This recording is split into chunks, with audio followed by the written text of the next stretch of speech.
yeah, so like, I'm sorry, I'm blank minding. What was the original like?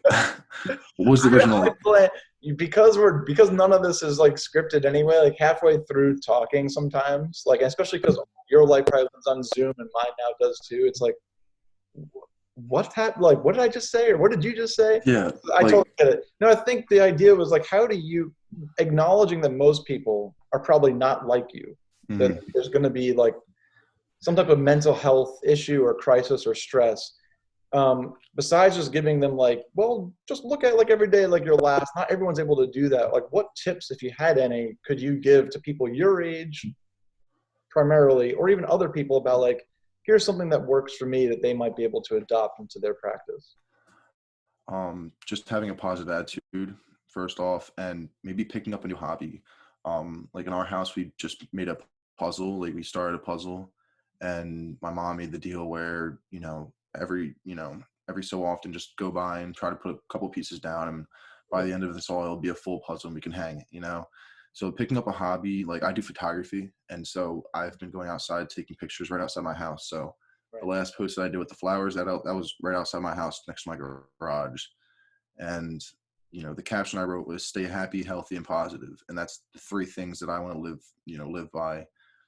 Just staying happy and positive is one of them, and staying healthy and just keeping yourself, aware of your surroundings and keeping yourself aware that yes, this is a horrible time I'm going through. It's hard to explain. Like I'm living right now as if I'm so grateful for what I have and I'm making the most of it, and I think that's what everyone else should be doing. Make the most of what you have and just enjoy it. I think you're right. And I think for me, and this is not always helpful for other people, but for me, like comparison points are sometimes helpful. And like, so when I think of like Anne Frank, who had to like live in, I don't even know how big the room was, under a tiny little thing, almost like the Harry Potter, like underneath the cupboard, for like 700 and something days, and being dependent upon others, like for somehow feeding her and like not being able to see light of day. And like, I don't want to water this down, but as hard as this is for so many of us, and my life is affected, greatly, I think right now, I'm still able to talk to you like this. Mm, I was able the other night to work like on a project on Final Cut Pro, or like work on photos just like you. I'm watching Ozark on Netflix. Like I, I'm starting to play like Super Mario Brothers with my son, like, and like looking to do like some type of video game like exploration. And those are not in themselves like really awesome or very enjoyable or like ways to live a life. However, during a pandemic, we're pretty fortunate that we have those outlets of entertaining ourselves, that we're not like, crawling underneath a bomb shelter and staying there for months on end and like hoping someone gives us breadcrumbs to eat. I mean, hopefully we don't right. get there, but that's certainly not any of our realities that we know within our bubble. And so I think you're right. For those of us, at least if this is who we're talking to, let's try to find ways to keep positive, since we do still have a lot that other people in other countries or in a different time periods just didn't have. Right. Yeah. I mean, I've been asking my question pretty much since this all, arose. That living this as a high school student is much different than living it as an adult that's living the real world. Because I don't really have to worry about, and I'm grateful for it, but I don't have to worry about where my next meal is coming from, or the groceries, that we're gonna have to bring into the house, or like the clothes my back. I don't have to worry about any of that because I'm grateful enough, and I have the life that I could ever, the best life I could ever ask for. It's just happening right now because I have clothes my back, I have a TV on my wall, I have a mirror, that my parents customized for me when I was on a youth trip, and Right. they did this wall too when I was in Canada. Like they painted the wall for me. So having the ability to have parents and a brother that are there to support me and make my life the best it is just like amazing. And I think it's a lot more different for adults because they're already living the life that they have set their track on, and they've been through what I've been through. I'm assuming they've been through the time where your parents support you, but now you have to support yourself. And the question I want to ask you is like, what is it like being a 37, 8, 38. 38-year-old? what is it like being a 38-year-old with a, you know, with a child and a wife, you know, in a house that you recently just moved into that I helped you with? You're welcome. Good, good. Like, what is it like for you? Like, what is your, like, do you have any fears right now, or do you have any, like, you know, things that you regret that you've done in the past that you want to, you know, fix or something? Or Yeah, I like that you're turning it around on me. I mean, I'm not surprised given who you are, but yeah, man, like it's scary. It's like last night, my wife and I had a very earnest and real conversation about just where this could go. And the hard thing is, we don't know. So, like most of us as adults, I mean, you kind of identified it before, have lived a certain life up to this point. We've had plans that at my age, hopefully those plans have really kind of fallen into place, so to speak. We have our jobs, we have our house, we have our kid, we have our family. And it's just so hard to have all that completely disrupted to the point where everything now is uncertain. Where does my wife get laid off tomorrow? What do we do? Like, she's the breadwinner. What happens if the money runs out at the church and I can't, get paid? Well, don't we need both salaries to kind of still do? Yeah. Then there's the concern that I have about like, who goes out and entertains, our son, and how do we keep him like a distance from people? How do we keep him safe? And I've said this to you before, how do I keep him from not being like this super scared kid who's going to develop this complex of like, I can't trust the world or society or strangers or neighbors, to the point that when he's 6 or 7 or 8 or older than that, he now has like all these horrible social complexes or low self-esteem or just inability to connect with others because of like the fear that myself or my wife, I think rightly, are instilling in him, so he understands how dangerous it is. But it's all wrapped up in so much stress right now of not being able to really put our finger on what's going to happen next. That's a really hard thing. The fact that we don't have time together anymore, because my wife works 9 to 5, my job's more flexible, but then I still have to do my job, and he's now here with us all the time.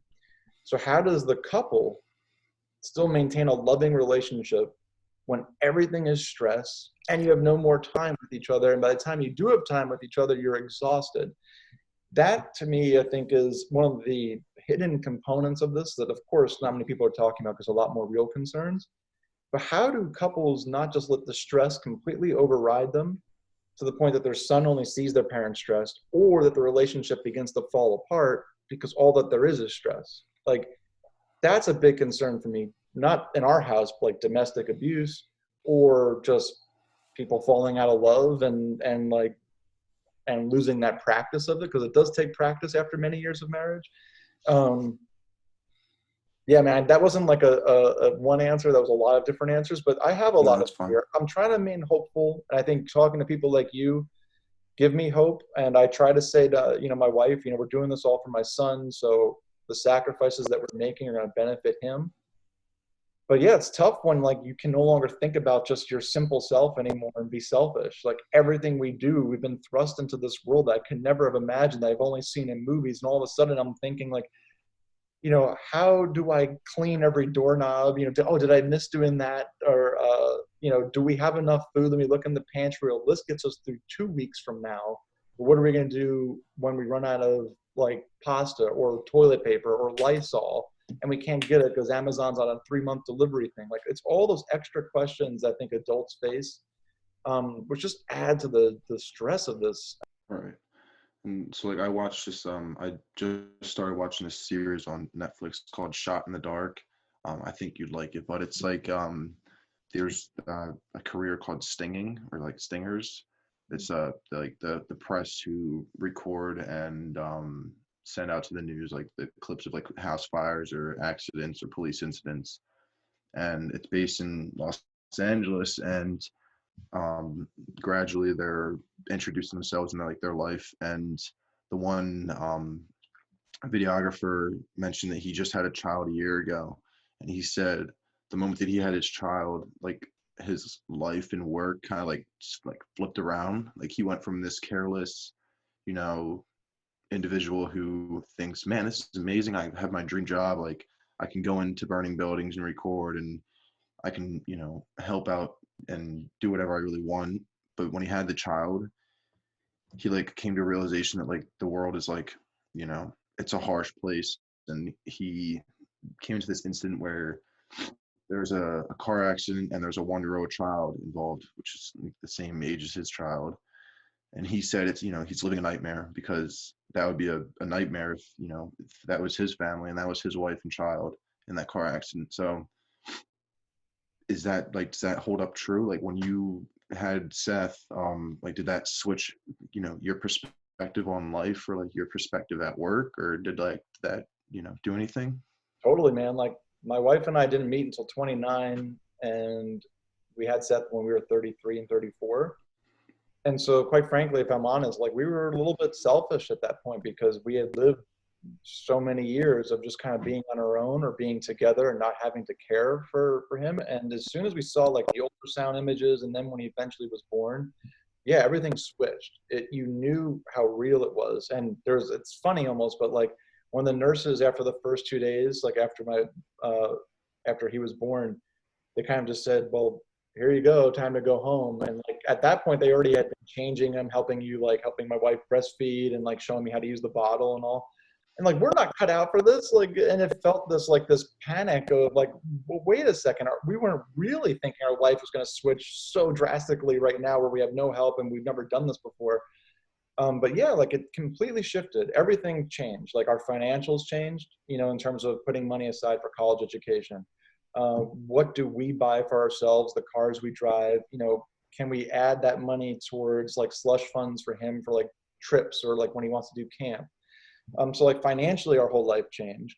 And then, yeah, just like how we think about everything is different. We can't just go out on a Friday night. We've got to think about, well, who watches him? And then we also just like our whole life shifted. Went from Anya and me to now we have a family with a little boy and he's now the focus. So it's an awesome thing. The scary thing, I think, for a lot of couples is like what happens when the kid then eventually grows up and leaves. How do you go back to being the couple when you've spent like 18, 20 years only focusing on that kid that switched your life so completely? How do you switch back and just be like a dating couple again? I can't wait, quite frankly. I love my son, but I can't wait for that. But I think that's going to be hard because you spend so long like caring for this thing, and all of a sudden he doesn't want you to care for him. He doesn't need you to care for him. And you're just like now 50, 60 years old, like looking at the other, like your spouse saying like, well, do you want to play bingo? Like, I don't know. And I don't know more than that, but like, you know, I can see that, you know, but yeah, it really was a switch. And what I'm concerned for, quite frankly, is like all the swath of parents right now who are about to be parents. So like, yeah, this is really difficult for me and my wife with my son and for most parents because our whole life changed. But what I'm concerned is like some of my friends or people who aren't even my friends who are pregnant right now, the fear must be so real over one, what if I get this? Does it transmute to like my son or my daughter, my unborn child?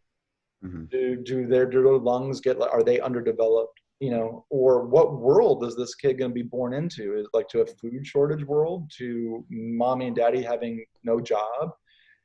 I so like yes, my life has shifted first when Seth was born, and has shifted radically again during the pandemic. But we kind of can stay the course a bit while we're still employed.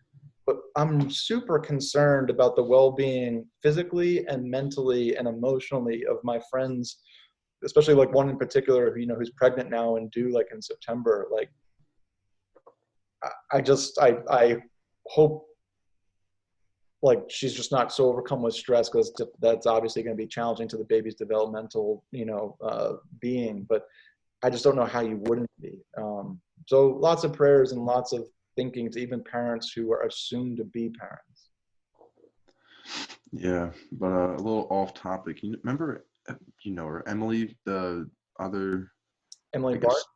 guess, yeah, she was gonna help out the youth and stuff. Yeah, I yeah. saw her on I saw her on Amber yesterday. Like she was walking her dog.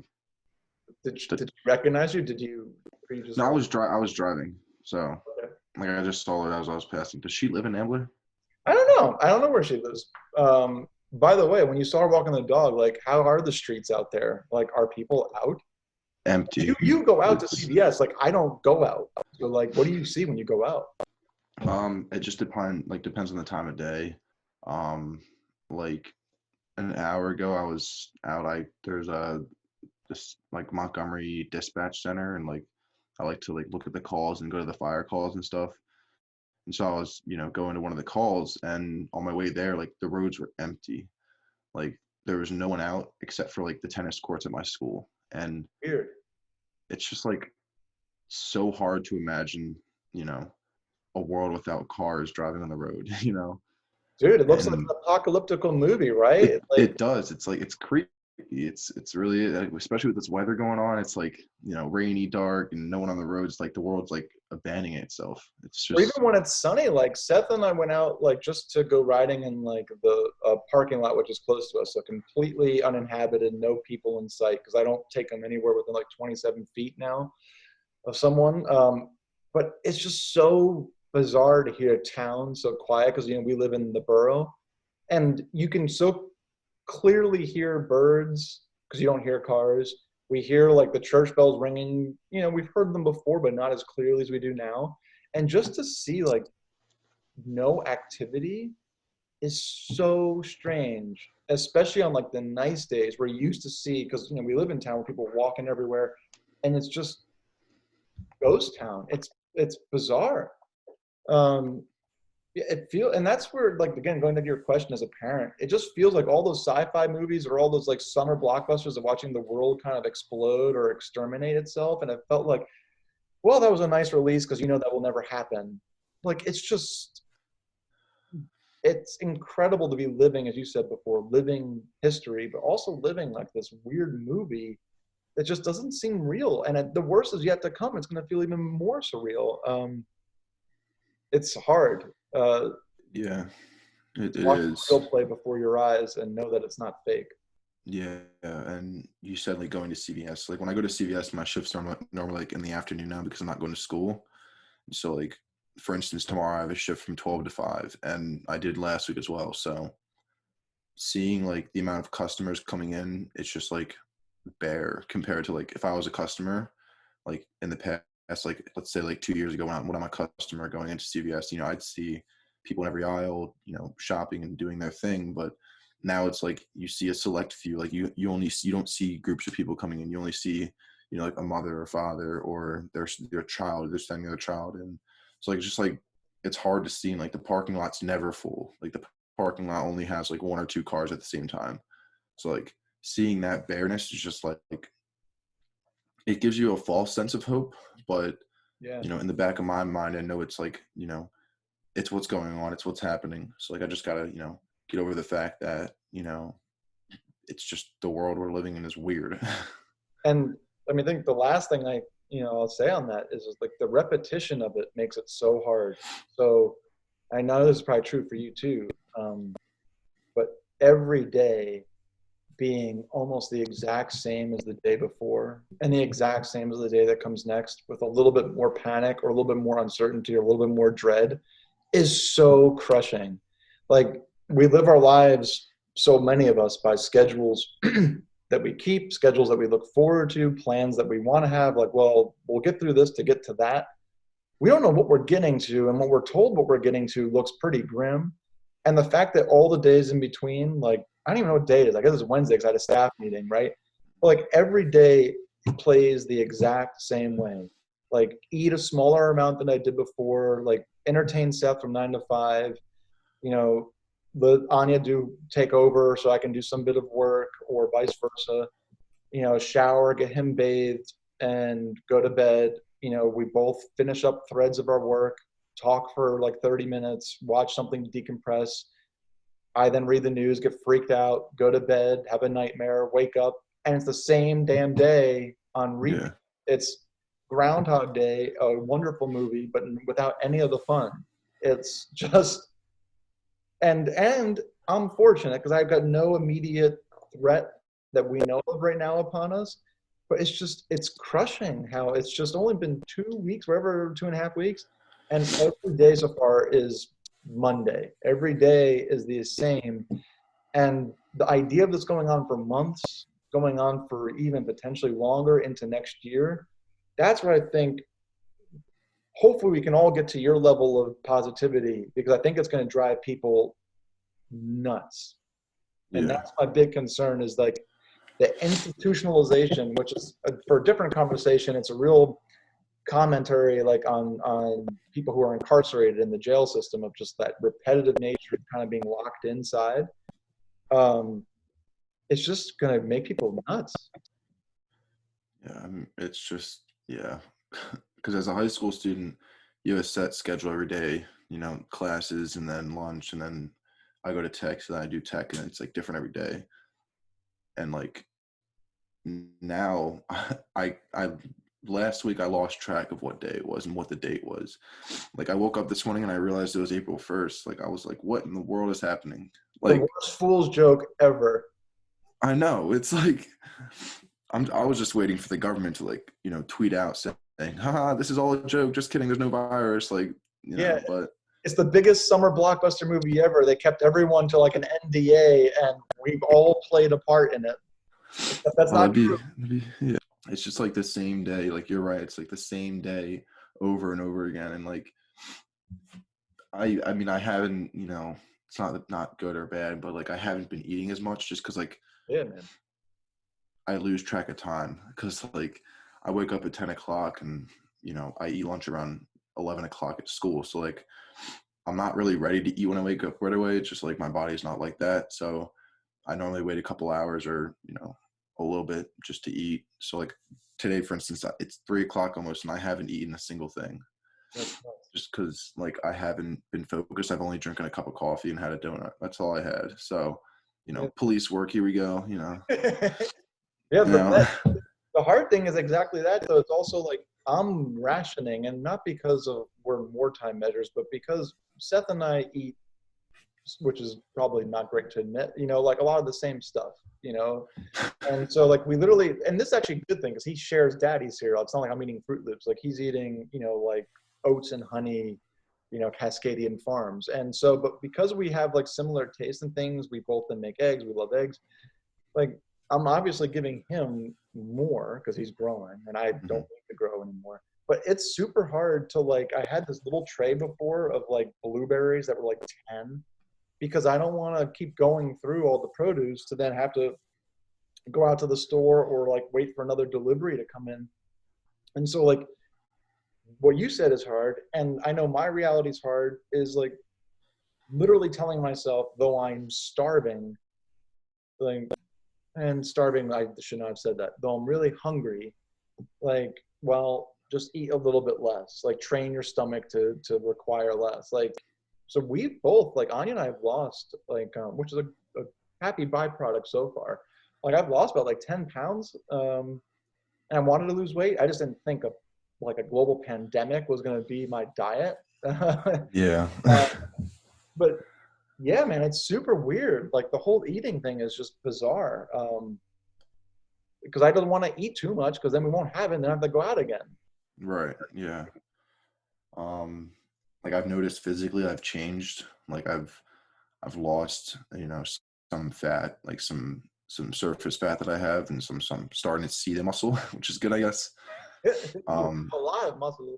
no, I do, yeah, but it's not toned. So I've been working out every day, keeping myself good, but some days I've just gone without food until dinner. And I mean, I'm not against it. Like my body's not hating me for it. It's not like, my stomach's hurting or anything, but it's just weird to get used to because, I don't have that feeling of wanting to eat, which I feel like should be the opposite Yeah, that's because weird. yeah, like it's just like I think my body's just like so upset with the idea of what's going on and the fact that all this, is just going to happen for a while. So my body just, I think, it's just automatically getting used to rationing. I don't know why, Well, but mindful of that, don't slip into, I know you're Mr. Positivity, and I don't mean that lightly as a joke, but like you are, but you know, but the times that I've felt like really blue, sad, even somewhat, depressed earlier in my life, always the main like effect, or the first effect, was always like a lack of appetite. So I'm not surprised actually. It's not just the schedule change, I think, for you. I think it's like all of us, even the ones who are positive, just like the mind numbingness or like the numbingness in general of what's going on, I think it's like leading us all to feel blue, if not further along the line of depressed. So we just not like our appetites are just not where they were. Yeah. That makes sense to me from someone who is like experienced being low, that just you have no interest in eating. Yeah. I mean, I don't feel low. I don't think I am. I'm, you Yeah. know, I'm here. I'm happy. You know, um, it's just, I don't know. I just don't have the hunger, I guess, that I used to. And I mean, it could be that, it could just be that, you know, I'm not hungry or I've, you know, eaten too much one day or something, but I think I'm good.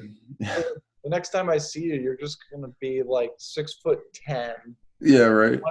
20 foot, like, 20-inch shoes and like 170 pound, sounding not like 175 pounds of muscle. Yeah, yeah, I could be. That'll be the one nice thing of all this. Like, I think if we can go back to where we started and if maybe we end that here is like if we can all pick up just hobbies as you described, creativity outlets, creative outlets that we never thought we could do that now we have the time to do. Or also maybe even just working on our sense of like what are we putting in our bodies, being really thoughtful about the food that we eat. Where does it come from? Like, does it come from big farms or does it come from local farms? But then also like how much are we consuming? Like the American mindset of like consumption, I think is generally out of control with like obesity, numbers and just like the crap we put in our bodies, like the sugar content, or like maybe this will also kind of encourage us to take better like care of ourselves, especially since like one of the underlying issues of people getting sick seems to be like just poor diet, poor weight. Maybe the stuff that we're putting in our bodies lacking a little bit, like lessen it, and also put more nutritious stuff in. Mhm. Could be a Yeah, benefit. yeah.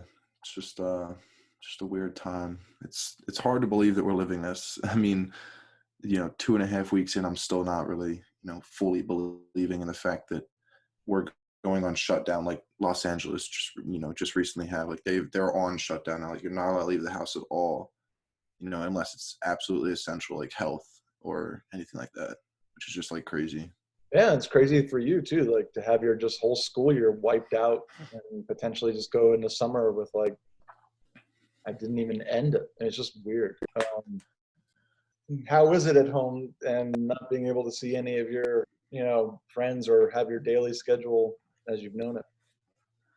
Um, it's not like torturing, but like there's like that aspect of just feeling lonely and feeling, I guess that just that boredom is just, I feel like it's just always a part of me now because like my mom made it like strictly clear that like I'm not allowed out the house and that I can't see friends. And I mean, last night I went to my friend's house and I hung out with him, but that was like the last night I'm gonna, you know, be able to for like a couple of weeks until this is all like calming down. But I mean, I've had like FaceTimes and stuff with my friends, so it's nothing like torturing. I'm not really going insane yet, but just adjusting to this online school stuff is part of it as well. I mean, certainly, I mean, there's a lot there, but you understand, of course, why your mom's like, and your parents are saying like, no, don't go out. It's for your benefit. Yeah, Yeah. yeah. Well, I mean, she made it clear by saying, you know, you should be socially distancing yourself, and I agree. Like, yeah, I should be, but you know, the fact that my friend Anthony, he hasn't like, you know, he doesn't hang out with like a lot of people. He's more of like a selective person when it comes to hanging out with friends, just like I am. So like he's not really like out going to parties and like, you know, socially being like close to everyone. He's more like you know, stick to single people and like not, you know, do anything in big groups. So there's like, you know, the chance of us getting it or spreading it between our, you know, ourselves and our families, it's like rare. But again, it's always a possibility, which is, you know, something my mom and dad are you know, looking out for. So yeah.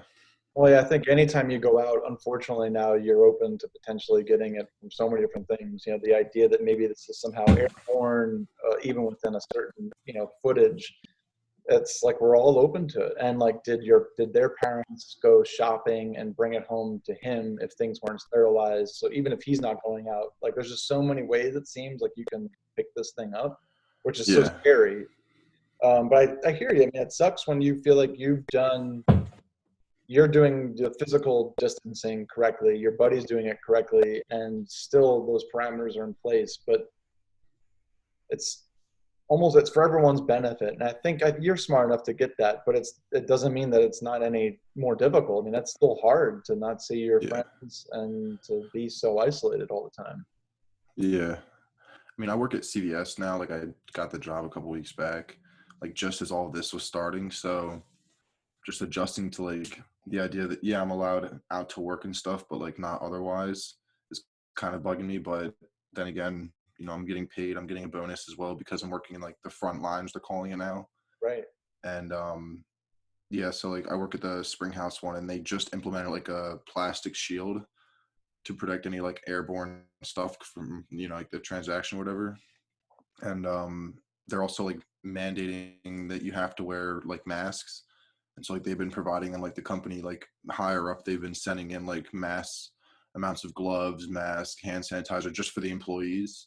Right. And so I'm happy that I have all that, but it just makes me think, because we sell these 2 ounce hand sanitizers like this one right here.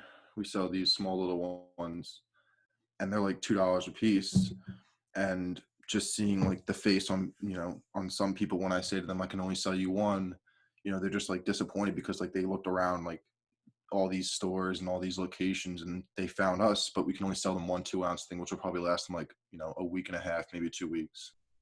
You made mention of that, which I think is such a huge thing, like talking to people who are buying things that are critical to their health, Mm-hmm. things that they want critical, not just their health, maybe their kid's health or their loved one. And you're the one who's got to like say, sorry. Have you had any pushback from people in the sense of like some nastiness or negativity? Not really, just because like I'm an extrovert, so like I'm really like outgoing, and I love having that smile on my face whenever I introduce myself. So people haven't gotten rowdy, but last week actually there was a guy who we were working on. It was like they were conning us. So like there was a wife and a husband. The wife was at the register, and she knew something was expired, so she brought it up to the counter, and like she made a whole big deal about it. So both the managers were up on the front end, as well as myself, and we were all focused on the one register, while the husband went over to, like, we have like a employee big I don't know, like a 16 liter or whatever big hand sanitizer. And the husband went over and like tried to reach over the counter and grab the actual hand sanitizer and like take it.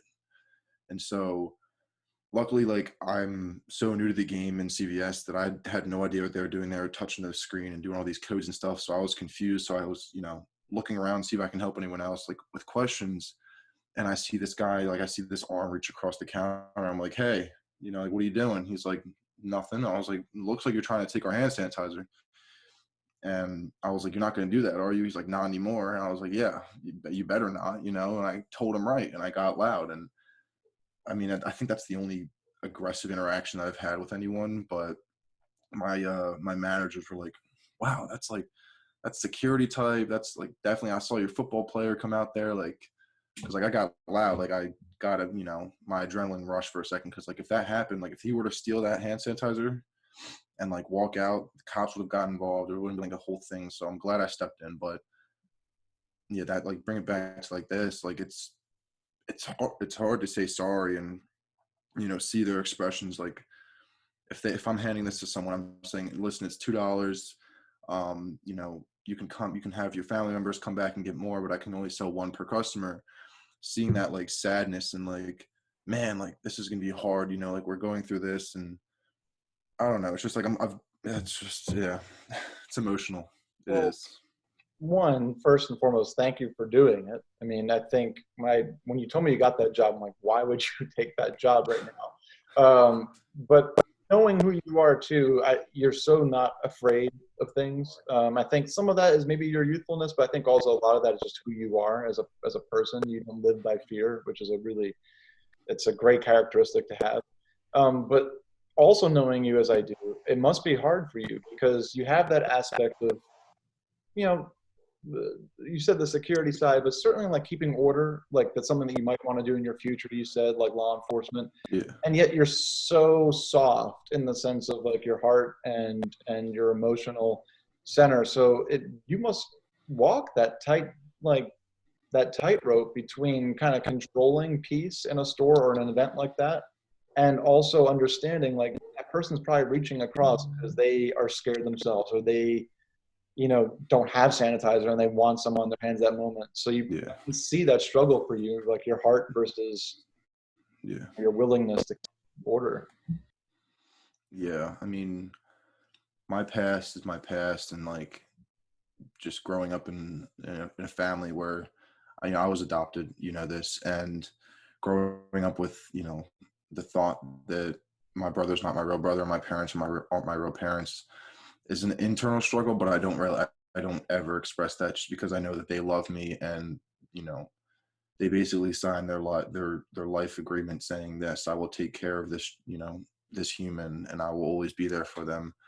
And I think it's just the opportunities that I've been given here are amazing, and my life is amazing. I'm so grateful for, where I am and who I am, and the manners that I've been taught growing up, and just my whole rapport is like I'm I'm just a nice kid, and everyone acknowledges that. My grandmother, people at the retirement homes that I used to work at, they've acknowledged that, like, I must have the greatest parents in the world because of how nice I am and how, like, outgoing and happy and joyful I am. And it's true. I'm very joyful and happy about my life because of my parents, and they've taught me just to, have those manners and have that respect for everyone around me, no matter what. And um, some like Jesus stuff, like love your enemy. Like that's the mindset that I've always, lived with, especially playing football and stuff. And obviously it's hard to play football and, say, hey, good tackle, like thanks for hurting me, like that's, Yeah, that's not make the tackle because like, well, I wouldn't love him if I was supposed to let him go score a touchdown. Like that wouldn't yeah. be good either. You wouldn't be on the. I mean, dude, again, this is only certifying my high opinion of you anyway. But backtracking just a second, your parents certainly did well, and I think lots of credit to them and to your grandmother, who I know well, and to your brother and all the systems in place. I think none of us get to be who we are without lots of help, right? And so I don't like that. I like the understanding that to like pull yourself up by your bootstraps. You can do everything you want. Well, that's not true. We all need help. We need teachers. We need parents. We need society. However, we also have agency. There's lots of people who've been in your position with great parents, with great social systems around them, who have kind of like pushed that aside and have gone on to live less than exemplary lives. So credit to you for one, recognizing that, being like thanking you're having this element of gratitude towards those people who have been instrumental in your life, and rolling with that and defining like yourself not just by what they've given you but also by the morals that you want to follow, be it religious ones or the ones that are just in your heart. So credit to everyone in your life, but also like credit to you. Not everyone does that, especially not everyone who's 16, 17 years old. On that note, what I wanted to ask you too is, since you are a younger person who has yet to go to college, and when you're generally your age, like the world feels pretty large and you feel pretty much indestructible, because your health's usually in good order, typically speaking. Has this whole incident, this whole virus, the world that we now occupy, kind of dampened your spirits in the sense of like, man, all those dreams I had, all like kind of the things I took for granted have all been distorted now? Or do you still feel like your plan is going to go forward without a hitch?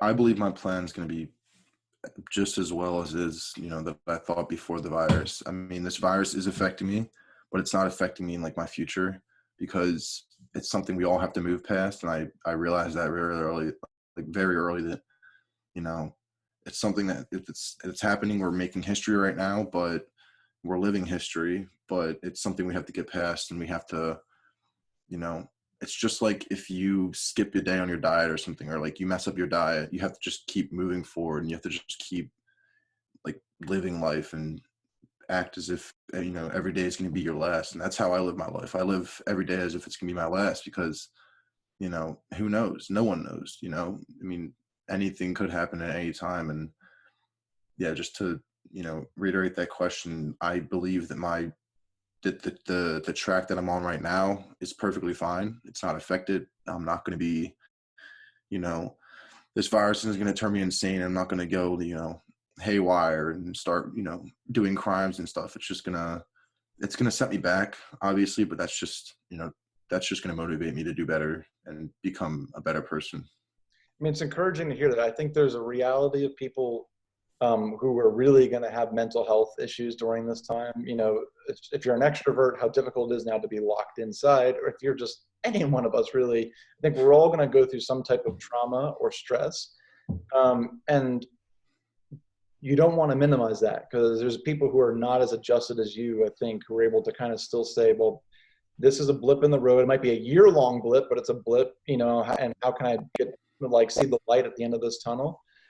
And yet, I also want your story and your positivity to kind of come through. That for those of us who are going to be lucky enough to somehow make it through this, if the numbers are going to be like 80 to 100 to 200,000 dead, who aren't going to be, dealing with a loved one dying, or even the ones who do have that, trauma affect their lives. How nonetheless do we keep somehow not like pie in the sky positive, but how do we keep saying, well, here's an opportunity today or tomorrow to live it like it's your last, to still kind of better ourselves or even like toughen ourselves through this so that when we do emerge, like we're stronger for it? I mean, there's many ways you can look at that. You can just always think of it as putting a positive twist on anything that happens. Whether it's losing a loved one or failing a test, you always have to have the positive end of it. The fact that you're going to learn from this situation, you're always going to, the time's always moving. It's something that you have to just deal with. And, yeah, so like, I'm sorry, I'm blank minding. What was the original, like, what was the original